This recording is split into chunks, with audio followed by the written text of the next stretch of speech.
Friends चलो आज हम एक नए टॉपिक के साथ आगे बढ़ेंगे और जो टॉपिक बहुत इंटरेस्टेड है जिसे हम कहते हैं biological classification. Student biological classification जो टॉपिक एनसीईआरटी, नीट और स्टेट बोर्ड के लिए भी बहुत इंपॉर्टेंट है। तो चलो इसी टॉपिक को लेकर हम आज आगे बढ़ेंगे और टॉपिक की शुरुआत करते हैं। देखो स्टूडेंट, हमें बायोलॉजिकल क्लासिफिकेशन के बारे में डिस्कस करना है। बायोलॉजिकल क्लासिफिकेशन, ठीक है स्टूडेंट। जनरली इस टॉपिक के अंदर हमें क्या डिस्कस करना है? इस टॉपिक के अंदर हमें डिस्कस करना है क्लासिफिकेशन। एक्चुअली ऑर्गेनिजम्स को क्लासिफाई करना है और जो ऑर्गेनिजम्स हम क्लासिफाई कर रहे हैं तो उसी ऑर्गेनिजम्स को क्लासिफाई करने के लिए हमें कुछ क्राइटेरियाज और कुछ इंफॉर्मेशन वहाँ पर याद रखना होती है। तो चलो इसी के बेसिस पर हम टॉपिक को कंटिन्यू करते हैं। अभी बायोलॉजिकल क्लासिफिकेशन के अंदर हमें डिफरेंट साइंटिस्ट को भी याद करना है और जो साइंटिस्ट हम याद करने वाले हैं उन्हीं साइंटिस्ट को लेकर हमें ऑर्गेनिज्म को क्लासिफाई किस तरह से करते हैं इसी के बारे में ज़्यादातर सोचना है। तो चलो स्टूडेंट देखेंगे बायोलॉजिकल क्लासिफिकेशन। अभी देखो बायोलॉजिकल क्लासिफिकेशन के अंदर सबसे फर्स्ट जो नाम आता है वो है एरिस्टोटल। इन्हीं का एरिस्टोटल। स्टूडेंट एरिस्टोटल जो साइंटिस्ट सबसे फर्स्ट ऑर्गेनिज्म को क्लासिफाई करते हैं दो इंपॉर्टेंट ग्रुप्स के अंदर और दो कैटेगरीज के अंदर। मीन्स हमें पता है Aristotle classified all organisms into two categories. ठीक है, दो कैटेगरीज के अंदर सभी ऑर्गेनिजम्स को क्लासिफाई एरिस्टोटल ने किए वाला है। तो ये फर्स्ट क्लासिफिकेशन है। अभी इसी के अंदर अगर ऑर्गेनिज्म को दो कैटेगरीज के अंदर क्लासिफाई किया है तो इसी क्लासिफिकेशन को हम टू किंगडम क्लासिफिकेशन कहते हैं। Means Aristotle given two kingdom classification, two kingdom classification. अभी देखो स्टूडेंट, ये जो क्लासिफिकेशन है टू किंगडम क्लासिफिकेशन वो कुछ बेसिक आइडियाज़ बताता है और जो आइडिया यहाँ पर बताए वाले हैं उसी आइडिया के बेसिस पर हमें पता चलता है एरिस्टोटल का क्लासिफिकेशन बेसिकली प्लांट्स और एनिमल, ये दो कैटेगरी के अंदर था। और इन्हीं दोनों कैटेगरी को जब क्लासिफिकेशन के दौर पर बताया गया तो प्लांट्स को और एनिमल्स को क्लासिफाई करने के लिए कुछ इंपॉर्टेंट क्राइटेरिया वहाँ पर यूज़ किए हैं। जो क्राइटेरिया यूज़ किया है प्लांट के लिए, तो फर्स्ट हम प्लांट के लिए क्राइटेरिया देखेंगे। जो क्राइटेरिया है on the basis of morphology, यानी कि प्लांट को क्लासिफाई मॉर्फोलॉजी के बेसिस पर किया है।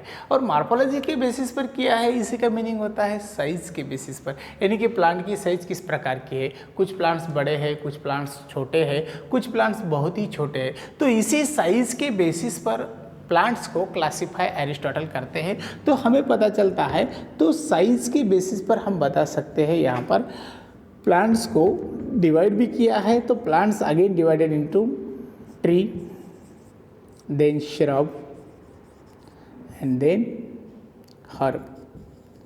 तो इसी तरह से प्लांट को मॉर्फोलॉजी के बेसिस पर क्लासिफाई किया है। अभी बात रही एनिमल्स की। एनिमल्स को किसी के बेसिस पर क्लासिफाई किया है। यहाँ पर किस प्रकार का क्राइटेरिया यूज़ किया एनिमल के लिए? जो एनिमल के लिए क्राइटेरिया यूज़ किया है वो क्राइटेरिया है student on the basis of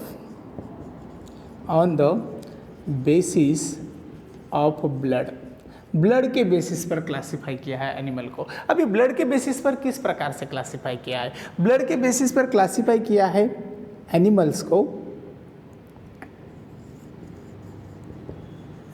classify किया है। एक तो रेड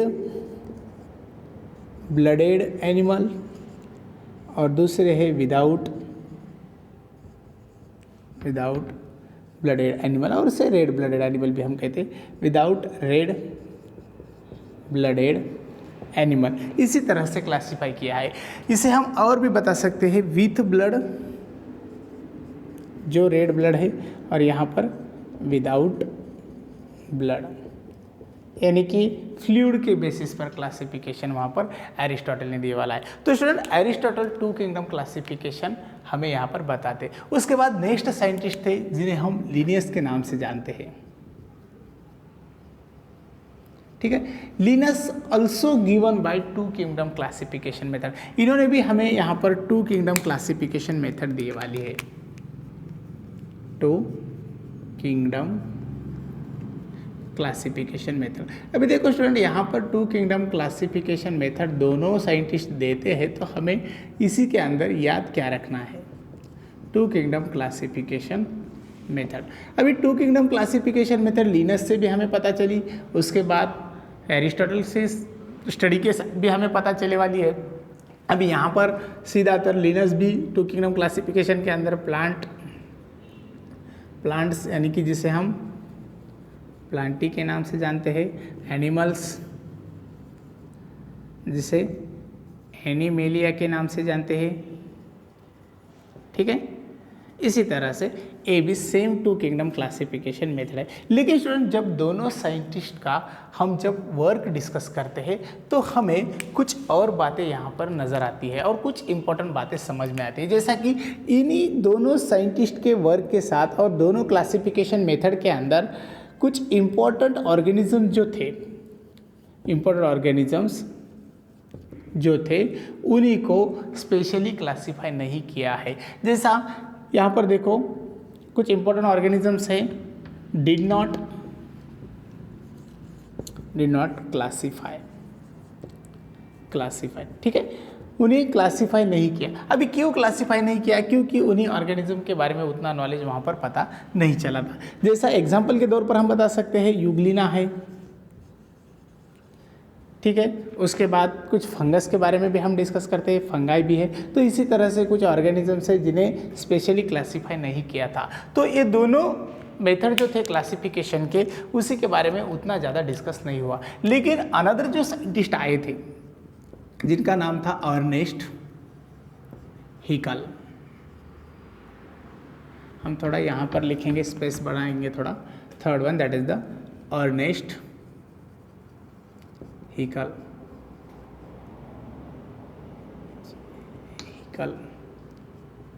ठीक है, अर्नेस्ट हिकल के बारे में क्या डिस्कस कर सकते हैं स्टूडेंट? अर्नेस्ट हिकल जो थ्री किंगडम क्लासिफिकेशन मेथड के बारे में बताते हैं, थ्री किंगडम क्लासिफिकेशन मेथड। और थ्री किंगडम क्लासिफिकेशन मेथड के अंदर एक इंपॉर्टेंट ग्रुप ऐड होता है जो ऐड करते हैं, ऐड टू मोनेरा को ऐड करते हैं स्टूडेंट। और मोनेरा को ऐड करने के बाद हमें पता चलता है first one that is the Monera, second Plantae, third animalia. ठीक है, इसी तरह से इंपॉर्टेंट बातें पता चलती है। उसके बाद फोर्थ साइंटिस्ट स्टूडेंट जिसे कोपलैंड के नाम से जानते हैं, कोपलैंड। अभी कोपलैंड क्या बताते हैं? कोपलैंड फोर किंगडम क्लासिफिकेशन के बारे में बताते हैं, फोर किंगडम क्लासिफिकेशन। ठीक है, फोर किंगडम क्लासिफिकेशन मेथड, इसी के अंदर कोपलैंड ऐड करते हैं। और एक इम्पॉर्टेंट बात, ऐड मोर इम्पॉर्टेंट, जिसे हम ग्रुप भी कहेंगे। First one that is the Monera, तो ऑलरेडी है स्टूडेंट। उसके बाद प्रोटिस्टा भी है, उसे ऐड करते हैं। प्रोटिस्टा के बाद प्लांटी ऑलरेडी हमें पता था, और देन फाइनली तो एनिमेलिया भी है। तो इसी तरह से इसे ऐड किया है कोपलैंड ने। अभी यहाँ पर देखो स्टूडेंट, अर्नेस्ट, लिनस और एरिस्टोटल, इन तीनों का वर्क हम जब देखते हैं तो हमें पता चलता है इन तीनों का जो क्लासिफिकेशन मेथड था, इन्हीं क्लासिफिकेशन मेथड के अंदर कुछ इंपॉर्टेंट ऑर्गेनिज्म को उतना क्लासीफाई नहीं किया था। लेकिन कोपलैंड से आगे जब हम सोचते हैं तो हमें पता चलता है कुछ इंपॉर्टेंट ऑर्गेनिज्म ऐड हो रही है, जैसा कि प्रोटिस्टा, जो कुछ इंपॉर्टेंट ऑर्गेनिज्म के बारे में हमें वहाँ पर डिस्कस करना है, मोनेरा भी वहाँ पर इंपॉर्टेंट है। तो इसी तरह से यहाँ पर कुछ और इंपॉर्टेंट बातें ऐड हो सकती है। उसके बाद देखो, और हमें देखना है कुछ साइंटिस्ट, जो साइंटिस्ट यहाँ पर हम लिखेंगे कोपलैंड के बाद, fourth one that is the fifth one Whittaker, RH Whittaker. अब देखो स्टूडेंट, विटाकर के बारे में जब हम सोचते हैं तो विटाकर का क्लासिफिकेशन मेथड हमारे लिए बहुत इंपॉर्टेंट है और इसी के बेसिस पर हमारा पूरा टॉपिक चलने वाला है। तो देखो विटाकर क्या करते हैं, विटाकर हमें बहुत सिस्टमेटिक और इम्पोर्टेंट ग्रुप्स देते हैं और उन्हीं ग्रुप के बेसिस पर हम क्लासिफिकेशन कंप्लीट करते हैं। तो देखो फर्स्ट वन क्या बताते हैं, इंपॉर्टेंट जो इंपॉर्टेंट बात बताते हैं विटाकर वो है इंपॉर्टेंट बात, यानी कि इन्हीं का क्लासिफिकेशन जो मेथड है वो है 5 kingdom classification method. 5 kingdom classification method. अभी 5 किंगडम क्लासिफिकेशन मेथड के अंदर किस प्रकार के ऑर्गेनिज्म को इन्वॉल्व किया है और उन्हें देखने के लिए हमें सबसे फर्स्ट याद करना होता है कुछ इम्पोर्टेंट ग्रुप को, जैसा कि मोनेरा है, उसके बाद प्रोटिस्टा है, देन स्टूडेंट फंगस यहाँ पर ऐड हो चुकी है, that is the fungi, then fourth one plantae और एनिमिलिया। ठीक है, तो इसी तरह से ये 5 किंगडम क्लासिफिकेशन मेथड है जो मोस्ट इंपॉर्टेंट है, इसी को हमें डिस्कस करना है। उसके बाद और एक साइंटिस्ट के बारे में हम डिस्कस करेंगे जो ऊज के नाम से जाने जाते हैं स्टूडेंट। अभी एक्चुअली ऊज का क्लासिफिकेशन क्या बताता है, यहाँ पर लिखेंगे हम 6th one, that is the Uz. Uz scientist जो है वो क्लासिफिकेशन मेथड के अंदर मोनेरा ग्रुप को डिवाइड करते हैं और मोनेरा ग्रुप को डिवाइड कर कर हमें देते हैं first, that is the archaeo bacteria. ठीक है, उसके बाद सेकंड जो है स्टूडेंट वो है आर्कियोबैक्टीरिया के बाद eubacteria, then third one already fungi है, सॉरी थर्ड वन प्रोटिस्टा है, उसके बाद फोर्थ फंगाई है, फंगाई के बाद स्टूडेंट प्लांटी है, एनिमिलिया है, प्लांटी है और 6th one that is the animalia. ठीक है, तो इसी तरह से एक कुछ क्लासिफिकेशन मेथड्स है जो हमें डिफरेंट साइंटिस्ट ने दिए वाले, लेकिन हम ज़्यादातर फोकस करेंगे स्टूडेंट विटाकर्स इन्हीं के क्लासिफिकेशन मेथड को। और जब विटाकर के क्लासिफिकेशन मेथड को हम डिस्कस करते हैं तो हमें पता चलता है इसी के अंदर मोनेरा, प्रोटिस्टा, उसके बाद स्टूडेंट फंगाई है, प्लांटी है, एनिमिलिया है, इन्हीं के सभी ऑर्गेनिज्म को क्लासिफाई करने का एक बेसिक आइडिया यहाँ पर पता चलता है। और इसी क्लासिफिकेशन को लेकर जब हम आगे बढ़ते हैं तो ऑर्गेनिज्म से जब क्लासिफिकेशन मेथड कंप्लीट होती है तो ऑर्गेनिज्म किस प्रकार से क्लासिफाई हुए ये हमें नज़र वहाँ पर आता है। तो चलो स्पेस बनाते हैं और प्रोसेस कंप्लीट करते हैं आगे की। अभी देखो जब हम डिस्कशन कर रहे हैं स्टूडेंट तो हमें पता चलता है इसी डिस्कशन के अंदर कुछ इंपॉर्टेंट बातें हमारी समझ में आ चुकी है, जैसा कि फर्स्ट है 2 किंगडम क्लासिफिकेशन मेथड जो एरिस्टोटल से हमें पता चली, उसके बाद Linus also 2 kingdom classification method, उसके बाद स्टूडेंट 3 किंगडम क्लासिफिकेशन मेथड जो अर्नेस्ट हैकेल से हमें पता चली वाली है,